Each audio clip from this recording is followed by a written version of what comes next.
Welcome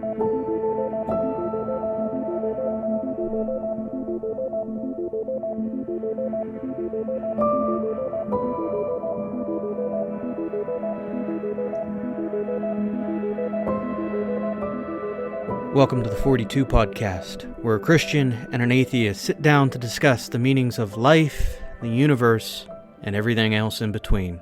Thank you for joining us. Hey, Lindsay, how you doing? I'm well. How are you? Good. I'm doing well. Did you have a good Thanksgiving?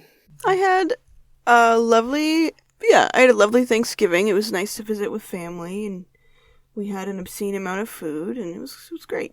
Oh, good. Yeah. So, we're going to have a little bit of fun with today's episode, because we've talked some intense things, and now we're going to talk something that, well, it's kind of a grab bag of what people may believe or even think. We're going to talk about aliens. Yeah. So, Lindsay, with a discussion on aliens, I guess here's my big question. Mm-hmm. What do you believe? Well, I think statistically, I see no reason why there wouldn't be life out there somewhere. Like, there are some moons around Jupiter that have water underneath the ice, and there could totally be life under there. You're talking about Europa. Yeah. Mm-hmm. And there's two other ones, and I can't remember their names. Oh, I only know the one. Yeah, I guess there's two other ones as well. Oh, cool. But same kind of deal. And, you know, what we know about life here on the Earth that can survive, like a kind of an enclosed ecosystem without sunlight, you know, those deep water hydro vents? Yeah. Well, if life can exist there without need of the sun, then life could exist anywhere that there's water, basically. So, yeah, that's cool with me. What I don't really believe in is alien abductions. Okay, so just for clarity, you believe in the potential of life off of Earth, but primarily in the microbial and bacteria scale. I don't know. Agnostic. I don't know. It could be anything, you know, but all I'm saying is if there could be life on the moon, on Europa, then there could be life anywhere in the universe. You know what I mean? Okay. That's all I'm saying. It's not confined to how big they are. It's just that that's what we know so far. Okay. And I guess that kind of then puts me into, if you believe that life is a potential off of Earth, why do you have an issue with abductions? Because the universe is so big, the likelihood of, in all the billions of systems, planets, stars, it's just so big. It's sort of conceited and arrogant to think that we would be paid attention to at all. If we haven't found life anywhere else, why would we think that anything would find us or come to us? That's just kind of, it's sort of the same as, actually, honestly, it's the same as the whole, we are the center of the universe because God loves us thing, you know? I think it's the same idea, it's just aliens instead of God. That's kind of what my perspective on that. See, I find that interesting that you fall into that, because I don't think they would be interested in us because the whole center of the universe thing, but from I'm going to butcher this, anthropological? Mm-hmm. Yeah, so from an anthropological perspective, we would be fascinating as in theory, a faster-than-light travel society, and, well, do we make it to? Right. Or do we destroy ourselves by? So, just from that perspective alone, I think it would be interesting. What I meant was, I think believing that aliens would bother, or that they would find us in such a vast universe, is the same train of thought as thinking that Earth is the center of the Judeo-Christian universe, and God loves you especially. It's sort of the same thinking. It's the same wheelhouse, I think. It is, like, statistically, yes, life could exist, but there's, like, hold on, let me find the number. There's, like, 13 billion planets. No, that's not right. Hold on, I'm trying to find my article.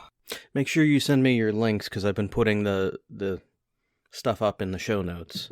Okay. 3,000. I think it's like 3,000. Okay. Confirmed planets, and that's just the ones that we know about, but the whole, the universe is like 13 billion light years big and growing. It's just like a needle in a haystack. Mm-hmm. But could it happen? Yes, But the fact that alien abductions usually tend to happen in that weird state between sleeping and awake, and a lot of scientists, there's a bunch of articles that seem to think that it's sleep paralysis. You know, a lot of Christians or people that believe in God, if you believe in God, you see a demon. If you believe in aliens, you see an alien. You know, it's very suggestive, and it's common to bunches and bunches of people. So I'm of the opinion that alien abductions or things that happen in your room is sleep paralysis. Okay. Have you ever experienced sleep paralysis or night terrors? No. I have experienced those. Night terrors that are extremely vivid, and we can go into that another time. But yeah, it's interesting that that's where your association with it goes to. Well, it's out there. It's just, that's what scientists are saying, that's all. Well, and I understand, but it's, having experienced them, it feels different. But I didn't say anything about, like, how it felt, you know? Like, it doesn't really matter how it feels, except for you're terrified, which, yeah, it does. Okay, if you felt terrified, then that kind of lends support to the idea that insert hallucination here, and you've got an abduction. Sorry, that's where I say it feels different, because it's not, if it's a hallucination, it is incredibly vivid, or if it's tapping into, I lean towards the element of the spiritual. If it's breaking and breaching that veil of the spiritual, then it's seeing what is just beyond. Right. Do you think aliens, well, have you ever heard of the Strong's Bible Concordance? Yes. Strong's Bible Dictionary? Yes. He believed that aliens are angelic beings.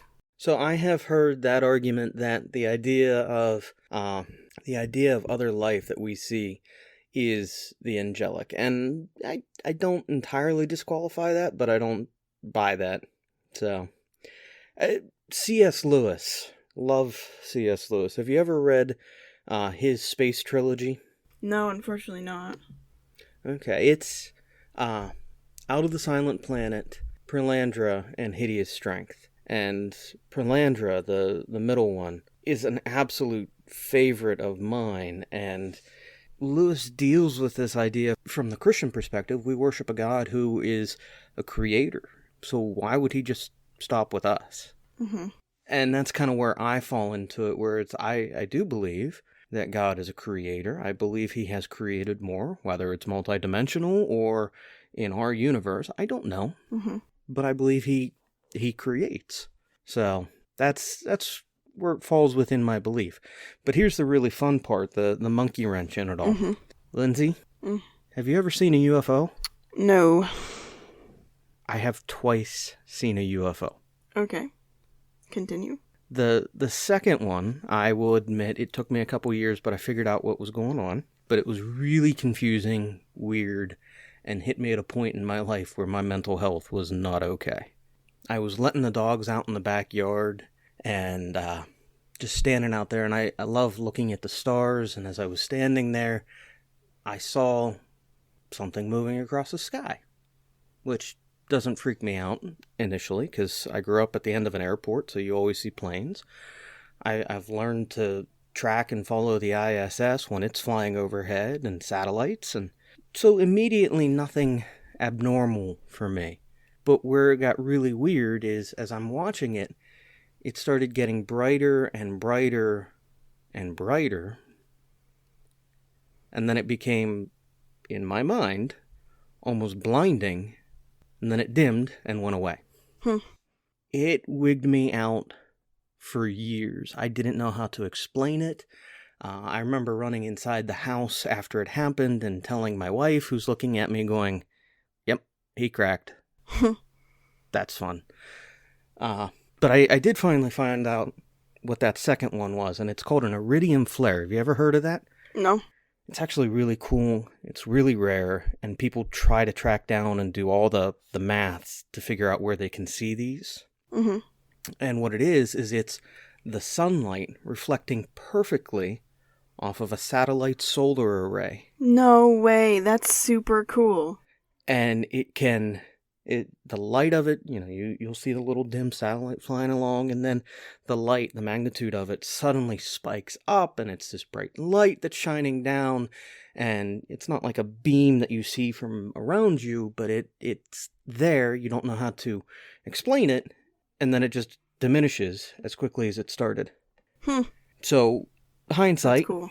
understanding that and understanding my mental health at the time, it was okay. That was not an abduction. That was actually a really neat oddity of our modern age and science. And it's cool. Yeah. But the first time I saw a UFO, I still don't know how to explain it. I wasn't the only one who saw it, and my mental health, as far as I know, was perfectly fine.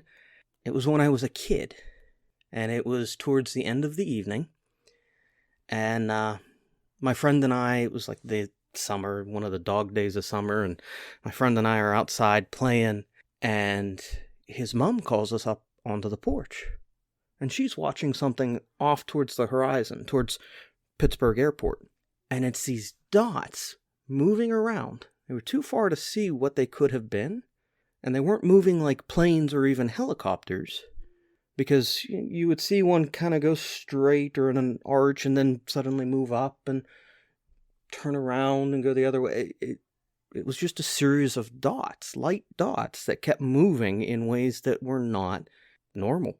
Mm-hmm. I have no explanation. I was like 10 to 12 years old. My friend and I saw it. His mother pointed it out to us. A couple of the neighbors came over. Oh, okay. Oh, this would have been the 90s, and it was there. It was an unexplainable that I don't know. Interesting. That kind of put a tick in things for me of, well, that's a possibility. So interesting. I have to recommend a book called A Candle in the Dark by Carl Sagan. Okay, yeah. And most of a really big portion of the book is talking about UFOs, abductions, and how and why they are credible or not credible. Mm-hmm.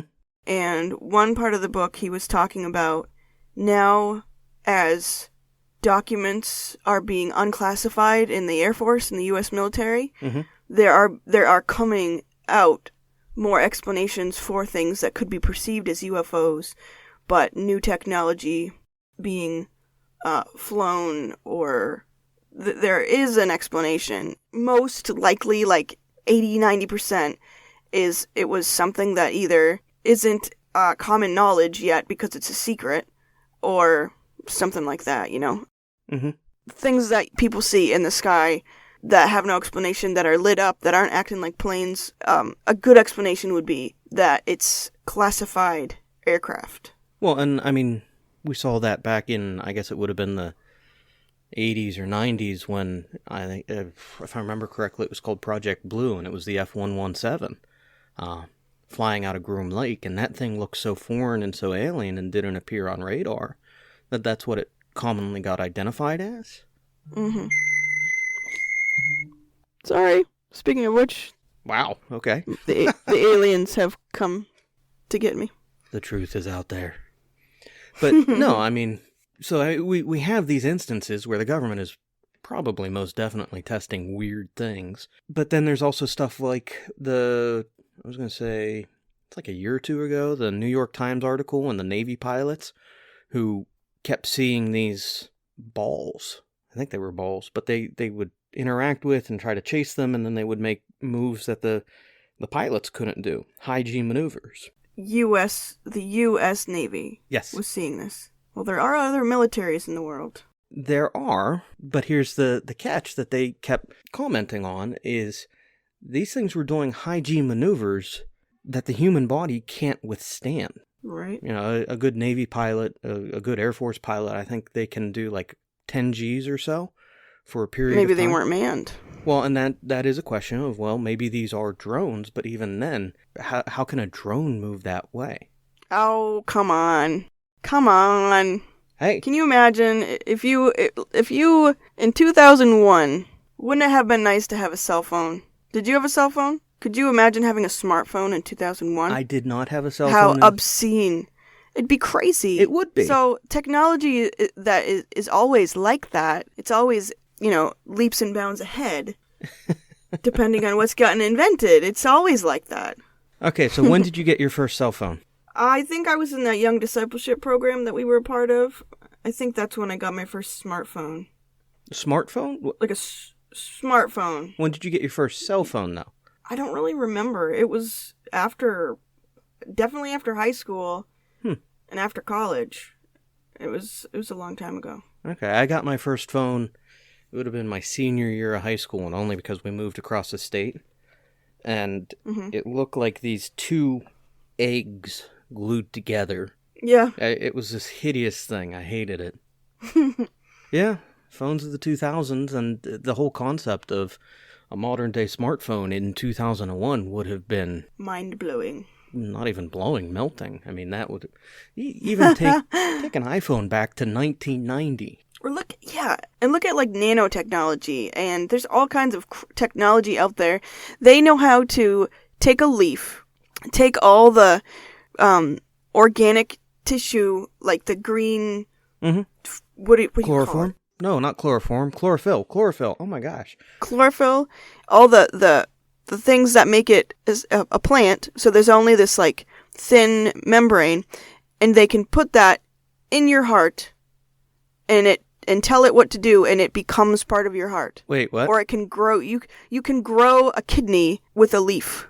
Well, this isn't. It's in a show called Bill Nye Saves the World.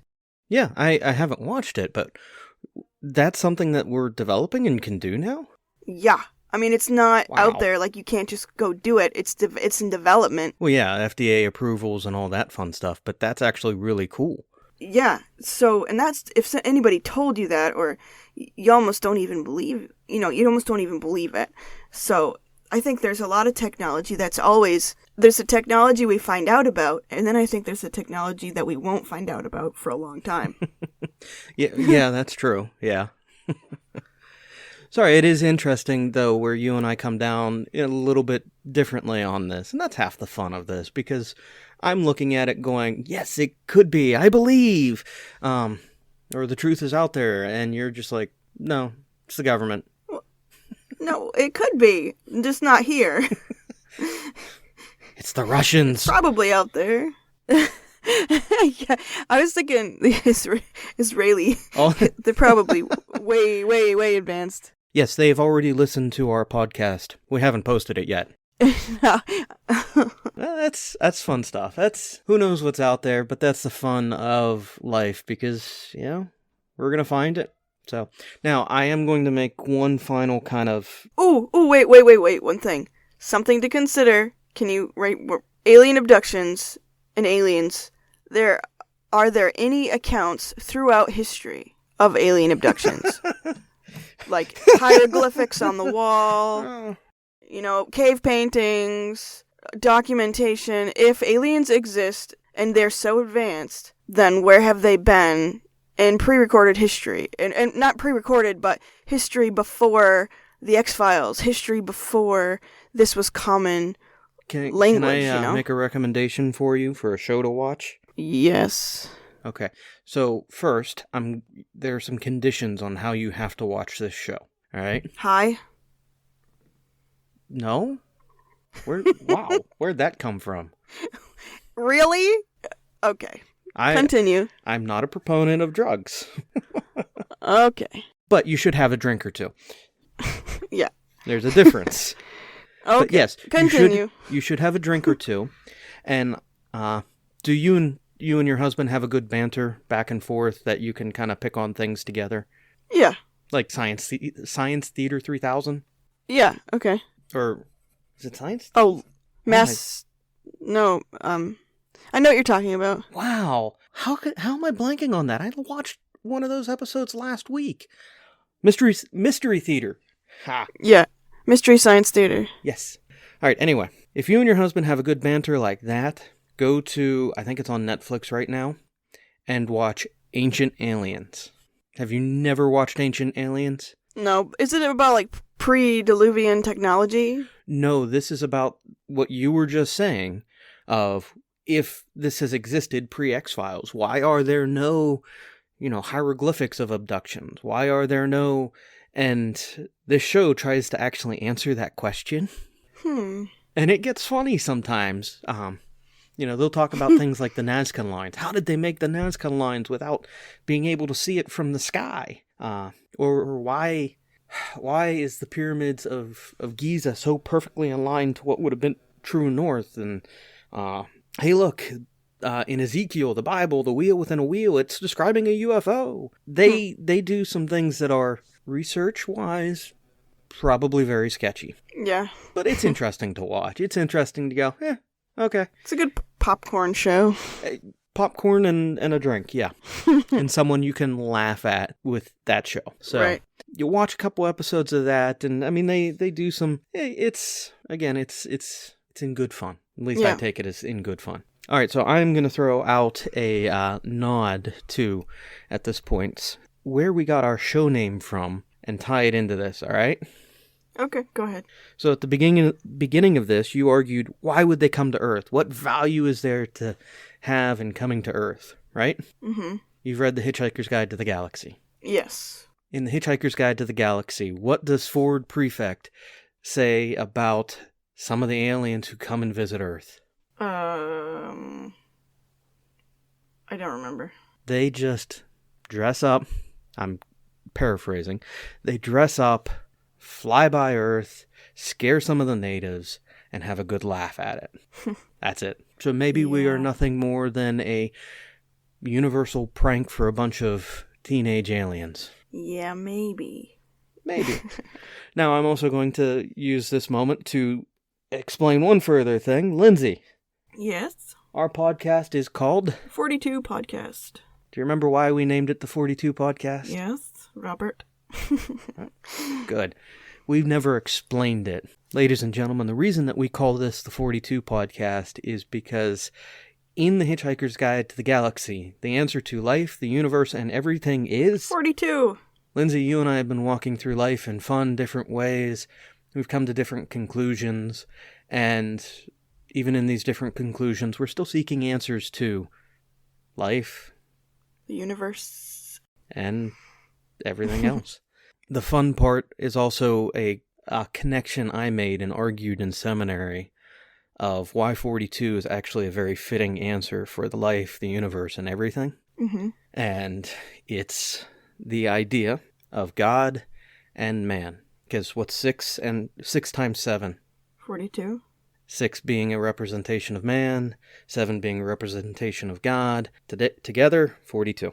And in this podcast, Lindsay, you and I are arguing from our perspectives, one being of man, one being of God. So 42. Very cool. Fun stuff. Yeah. So, well, ladies and gentlemen, thank you for listening to this episode of the 42 Podcast. I hope you have had a good laugh, have enjoyed, and we'll catch you next week. Later.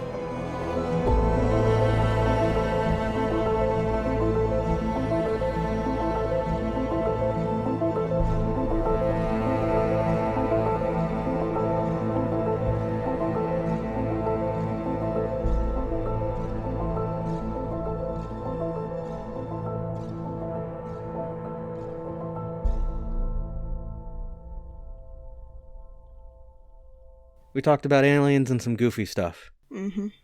You found out I believe in aliens and have seen at least one unexplainable UFO. Yes. Are we still friends? Do you still respect me? Oh, yes. We are still friends. Even though I believe in aliens. All right. Have a good night, Lindsay. All right. See you later, Rob.